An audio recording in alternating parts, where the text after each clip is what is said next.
श्रीनारायण स्तोत्रम्। नारायणाय नलिनाय तलोचनाय नाथाय पत्ररथनायकवाहनाय नालीकसद्मरमणीय भुजान्तराय नव्याम्बुदाभरुचिराय नमः परस्मै। ॐ नमो वासुदेवाय लोकानुग्रहकारिणे धर्मस्य स्थापनार्थाय यथेच्छवपुषे नमः। सृष्टिस्थित्यनुसंहारान् मनसा कुर्वते नमः। संहृत्य सकलान् लोकान् शायिने वटपल्लवे सदानन्दाय शान्ताय चित्स्वरूपाय विष्णवे स्वेच्छाधीनचरित्राय निरीशायेश्वराय च मुक्तिप्रदायिने सद्यो मुमुक्षूणां महात्मनां वसते भक्तचित्तेषु हृदये योगिनामपि।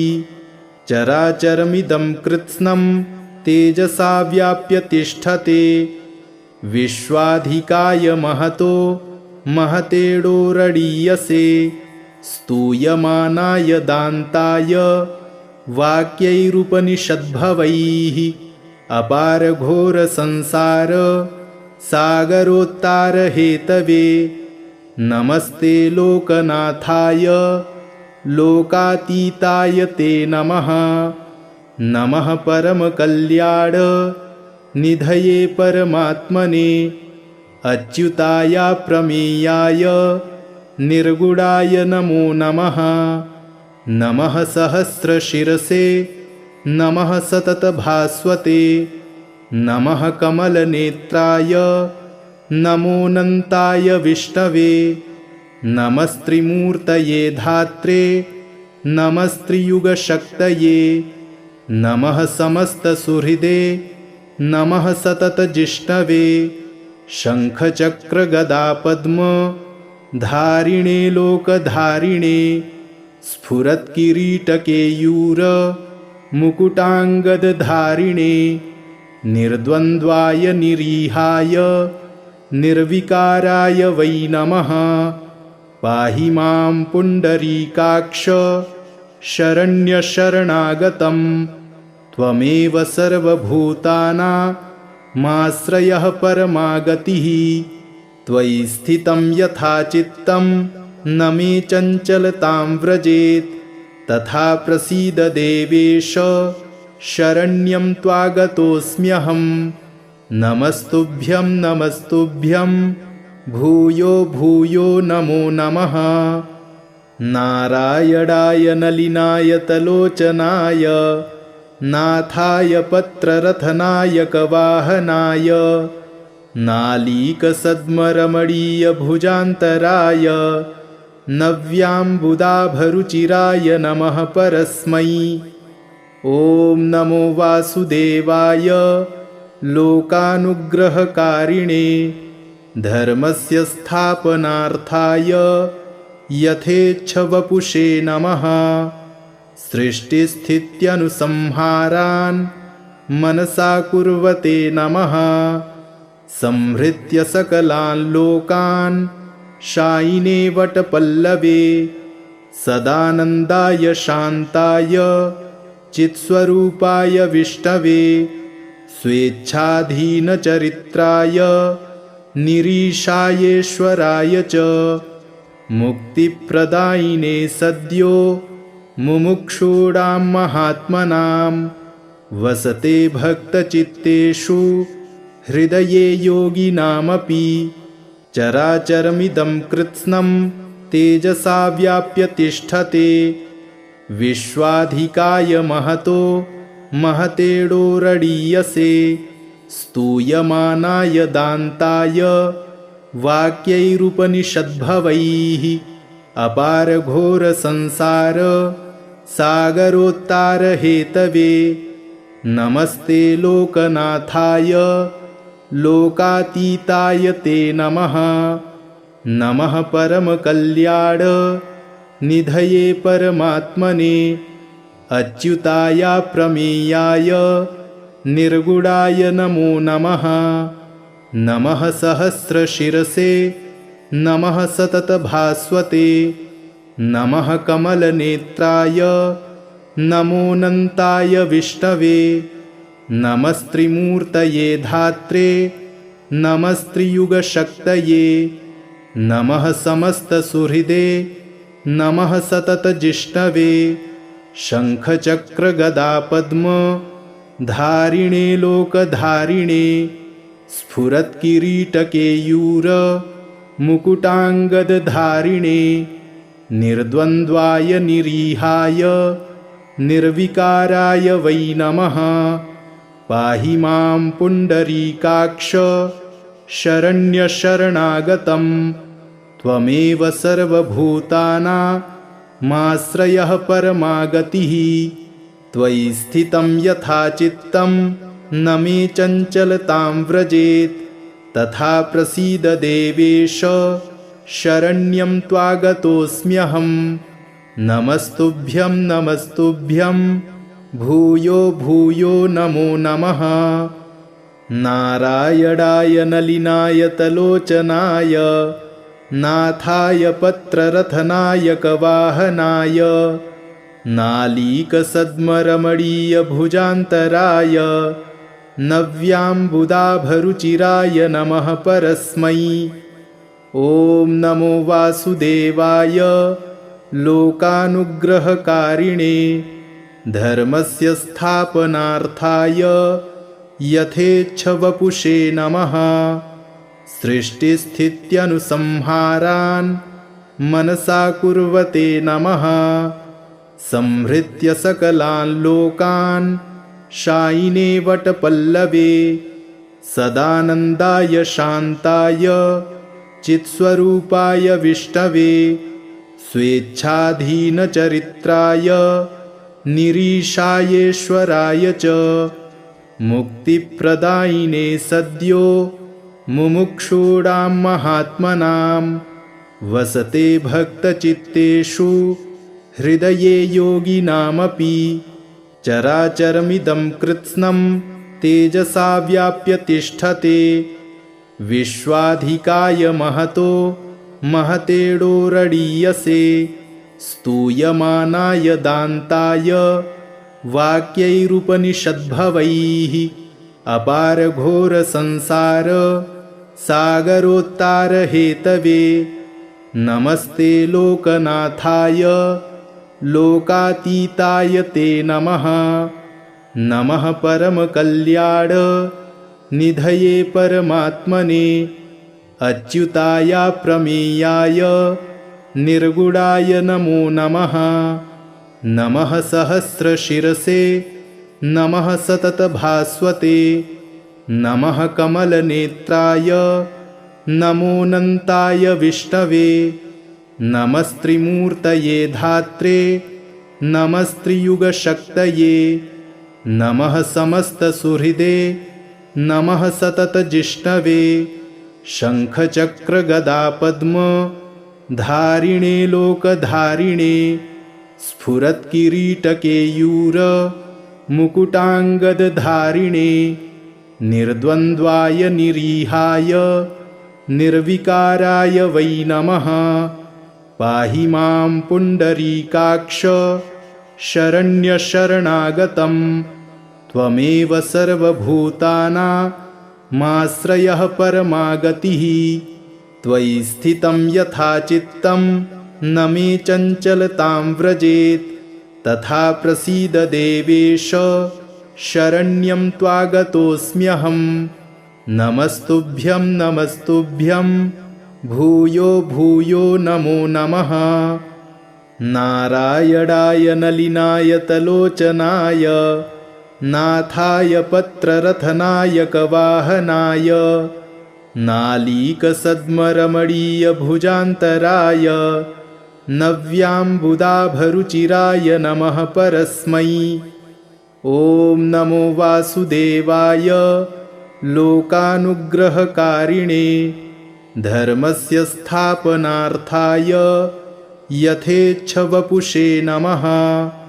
सृष्टिस्थित्यनुसंहारान् मनसा कुर्वते नमः। संहृत्य सकलान् लोकान् शायिने वटपल्लवे सदानन्दाय शान्ताय चित्स्वरूपाय विष्णवे स्वेच्छाधीनचरित्राय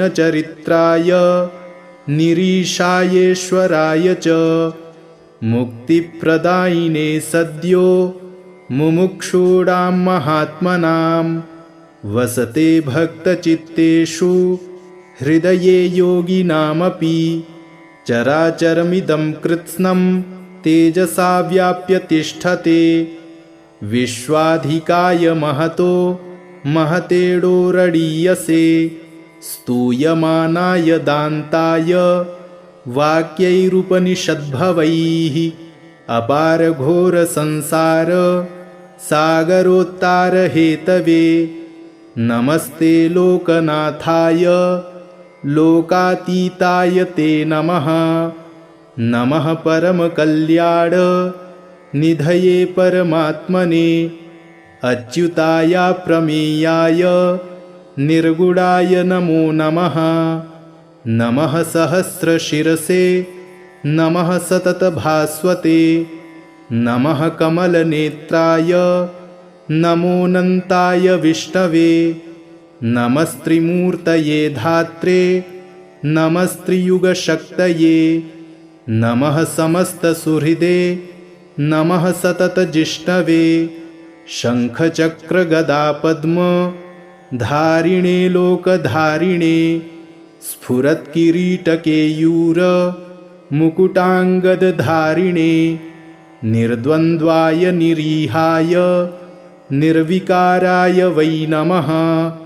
पाहि मां पुण्डरीकाक्ष शरण्यशरणागतं त्वमेव सर्वभूतानामाश्रयः परमागतिः त्वयि स्थितं यथा चित्तं न मे चञ्चलतां व्रजेत् तथा प्रसीद देवेश शरण्यं त्वागतोऽस्म्यहम्।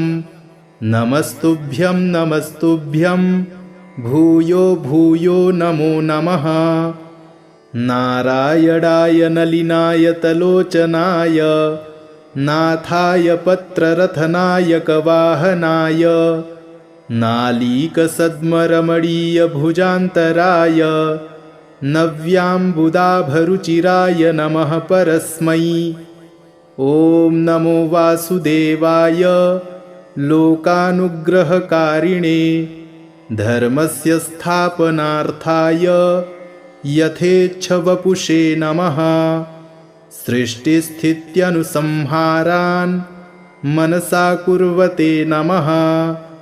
संहृत्य सकलान् लोकान् शायिने वटपल्लवे सदानन्दाय शान्ताय चित्स्वरूपाय विष्णवे स्वेच्छाधीनचरित्राय निरीशायेश्वराय च मुक्तिप्रदायिने सद्यो मुमुक्षूणां महात्मनां वसते भक्तचित्तेषु हृदये योगिनामपि चराचरमिदं कृत्स्नं तेजसा व्याप्य तिष्ठते विश्वाधिकाय महतो महतेडोरडीयसे स्तूयमानाय दान्ताय वाक्यैरुपनिषद्भवैः अपारघोरसंसार सागरोत्तारहेतवे नमस्ते लोकनाथाय लोकातीताय ते नमः। नमः परमकल्याण निधये परमात्मने अच्युताय प्रमेयाय निर्गुणाय नमो नमः। नमः सहस्रशिरसे नमः सततभास्वते नमः कमलनेत्राय नमोऽनन्ताय विष्णवे नमस्त्रिमूर्तये धात्रे नमस्त्रियुगशक्तये नमः समस्तसुहृदे नमः सततजिष्णवे शङ्खचक्रगदापद्म धारिणे लोकधारिणे स्फुरत्किरीटकेयूर मुकुटाङ्गदधारिणे निर्द्वन्द्वाय निरीहाय निर्विकाराय वै नमः। पाहि मां पुण्डरीकाक्ष शरण्यशरणागतं त्वमेव सर्वभूतानामाश्रयः परमागतिः।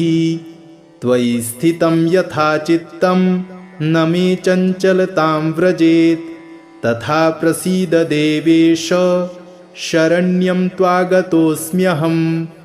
नमस्तुभ्यं नमस्तुभ्यं भूयो भूयो नमो नमः। नारायणाय नलिनाय तलोचनाय नाथाय पत्ररथनायकवाहनाय नालीकसद्मरमणीयभुजान्तराय नव्याम्बुदाभरुचिराय नमः परस्मै। ॐ नमो वासुदेवाय लोकानुग्रहकारिणे धर्मस्य स्थापनार्थाय यथेच्छवपुषे नमः। सृष्टिस्थित्यनुसंहारान् मनसा कुर्वते नमः। संहृत्य सकलान् लोकान् शायिने वटपल्लवे सदानन्दाय शान्ताय चित्स्वरूपाय विष्णवे स्वेच्छाधीनचरित्राय निरीशायेश्वराय च मुक्तिप्रदायिने सद्यो मुमुक्षूणां महात्मनां वसते भक्तचित्तेषु हृदये योगिनामपि। चराचरमिदं कृत्स्नं तेजसा व्याप्य तिष्ठते विश्वाधिकाय महतो महतेडोरडीयसे स्तूयमानाय दान्ताय वाक्यैरुपनिषद्भवैः अपारघोरसंसार सागरोत्तारहेतवे नमस्ते लोकनाथाय लोकातीताय ते नमः। नमः परमकल्याण निधये परमात्मने अच्युताय प्रमेयाय निर्गुणाय नमो नमः।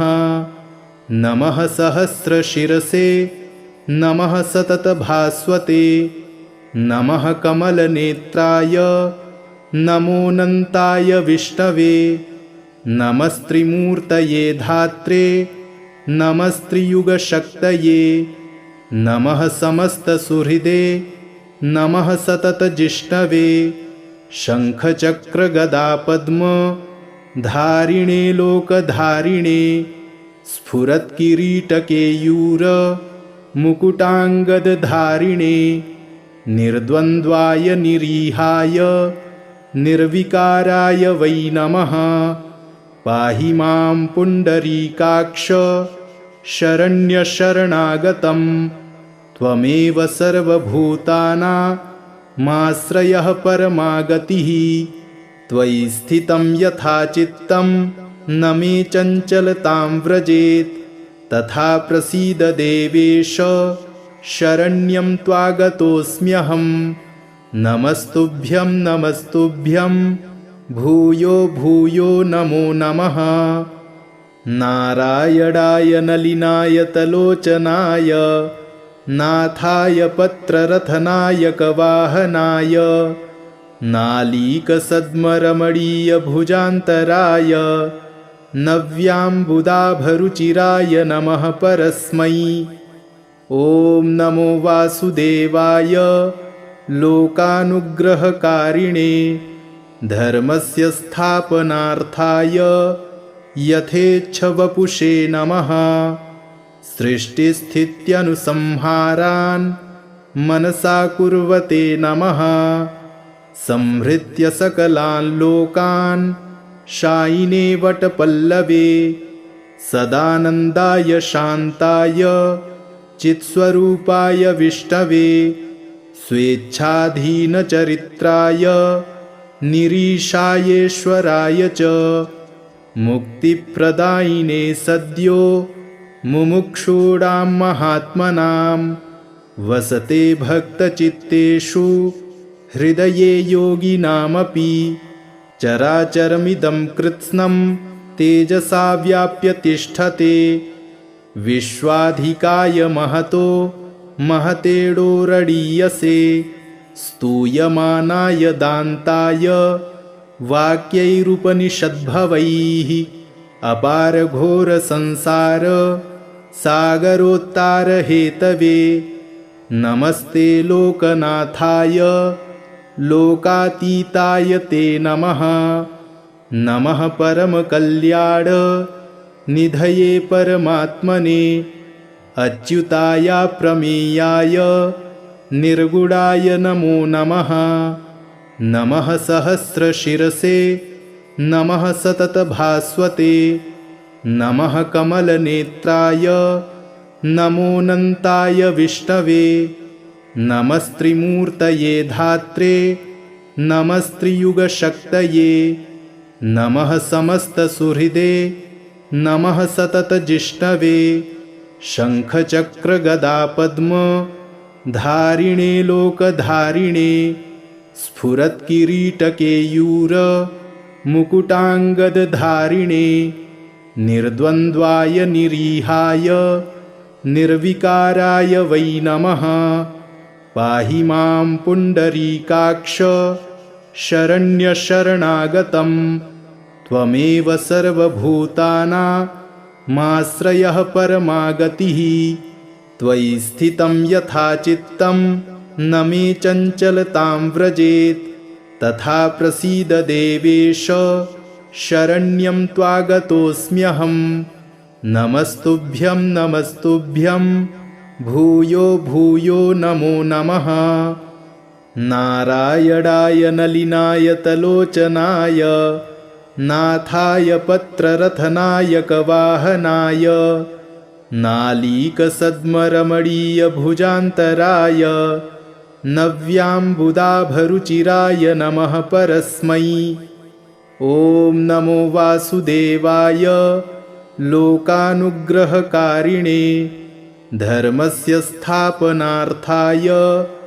यथेच्छवपुषे नमः सृष्टिस्थित्यनुसंहारान् मनसा कुर्वते नमः संहृत्य सकलान् लोकान् शायिने वटपल्लवे सदानन्दाय शान्ताय चित्स्वरूपाय विष्णवे स्वेच्छाधीनचरित्राय निरीशायेश्वराय च मुक्तिप्रदायिने सद्यो मुमुक्षूणां महात्मनां वसते भक्तचित्तेषु हृदये योगिनामपि चराचरमिदं कृत्स्नं तेजसा व्याप्य तिष्ठते विश्वाधिकाय महतो महतेडोरडीयसे स्तूयमानाय दान्ताय वाक्यैरुपनिषद्भवैः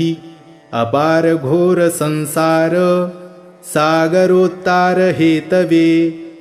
नमस्ते लोकनाथाय लोकातीताय ते नमः नमः परमकल्याण निधये परमात्मने अच्युताय प्रमेयाय निर्गुणाय नमो नमः नमः सहस्रशिरसे नमः सततभास्वते नमः कमलनेत्राय नमोऽनन्ताय विष्णवे नमस्त्रिमूर्तये धात्रे नमस्त्रियुगशक्तये नमः समस्तसुहृदे नमः सततजिष्णवे शङ्खचक्रगदापद्म धारिणे लोकधारिणे स्फुरत्किरीटकेयूर मुकुटाङ्गदधारिणे निर्द्वन्द्वाय निरीहाय निर्विकाराय वै नमः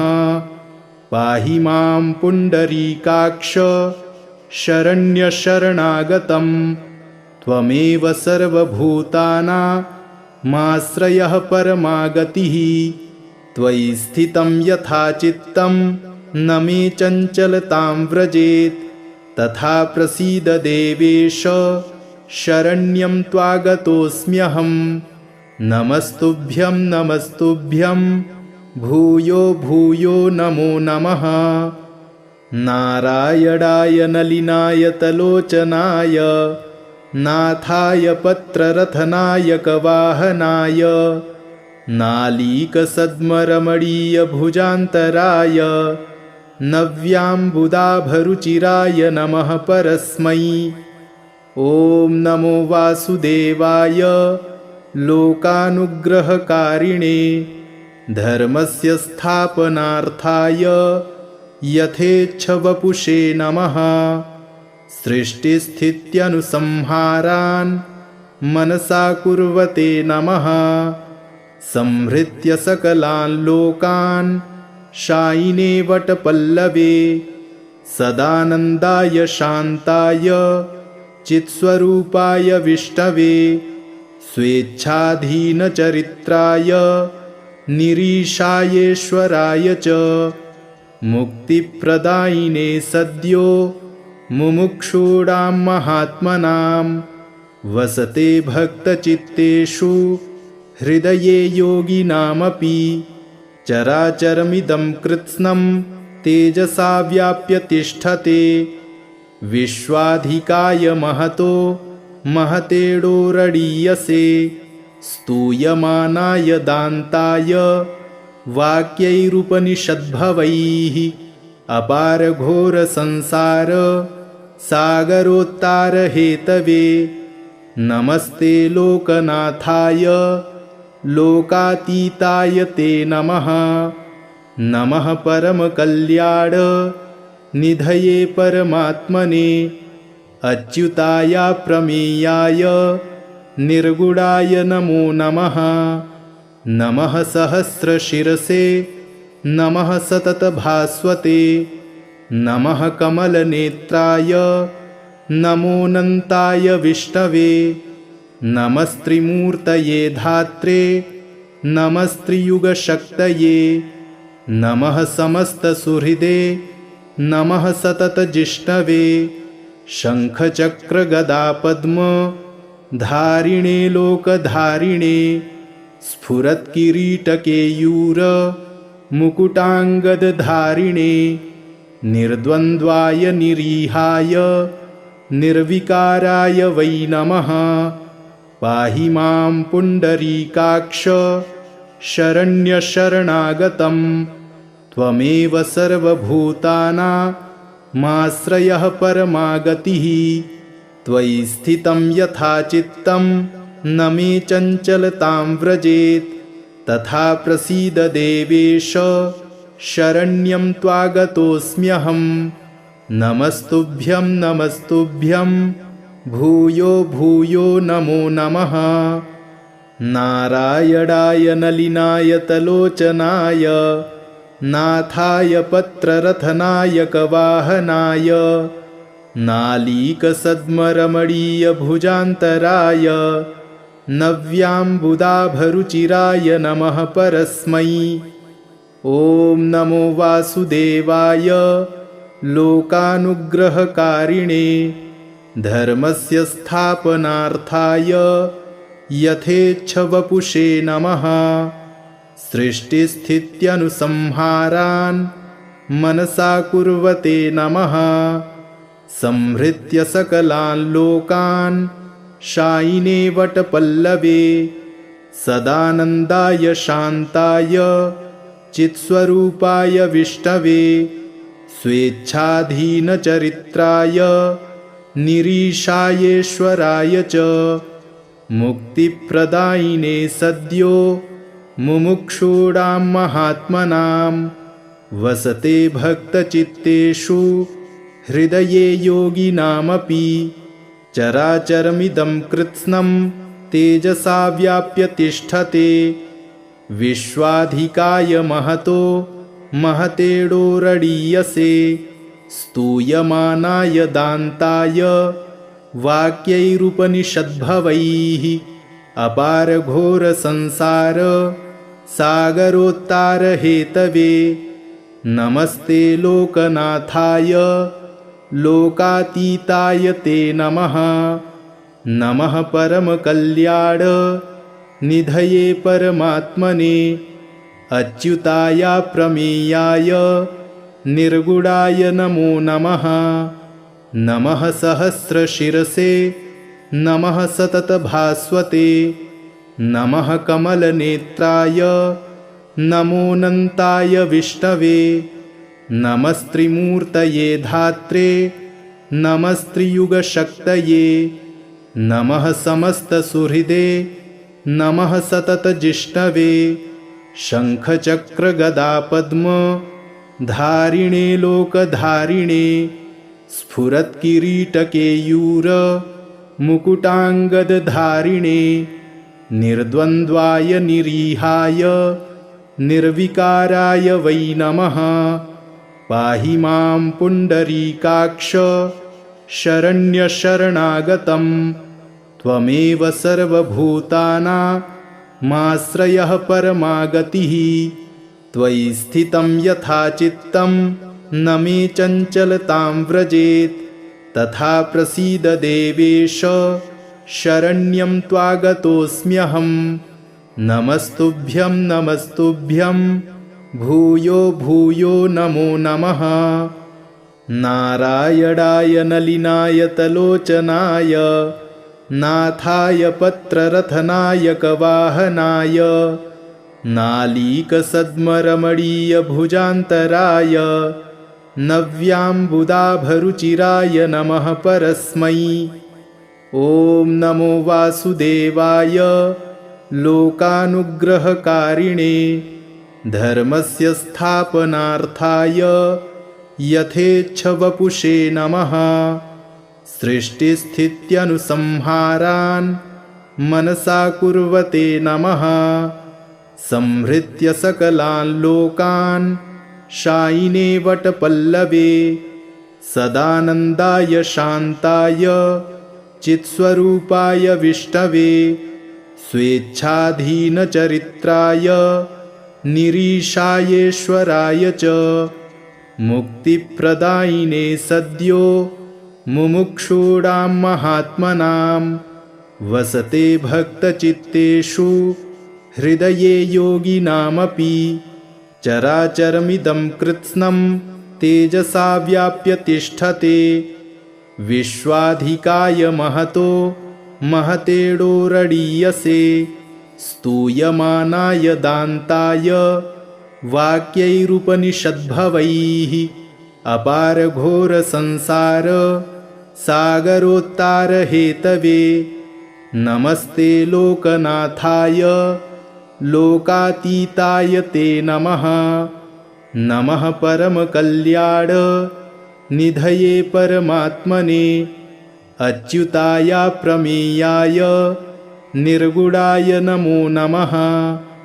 नमः सहस्रशिरसे नमः सततभास्वते नमः कमलनेत्राय नमोऽनन्ताय विष्णवे नमस्त्रिमूर्तये धात्रे नमस्त्रियुगशक्तये नमः समस्तसुहृदे नमः सततजिष्णवे शङ्खचक्रगदापद्म धारिणे लोकधारिणे स्फुरत्किरीटकेयूर मुकुटाङ्गदधारिणे निर्द्वन्द्वाय निरीहाय निर्विकाराय वै नमः। पाहि मां पुण्डरीकाक्ष शरण्यशरणागतं त्वमेव सर्वभूतानामाश्रयः परमागतिः। त्वयि स्थितं यथा चित्तं न मे चञ्चलतां व्रजेत् तथा प्रसीद देवेश शरण्यं त्वागतोऽस्म्यहम्। नमस्तुभ्यं नमस्तुभ्यं भूयो भूयो नमो नमः। इति श्रीपद्मपुराणे उत्तरखण्डे मृगशृङ्गकृतं श्रीनारायणस्तोत्रं सम्पूर्णम्।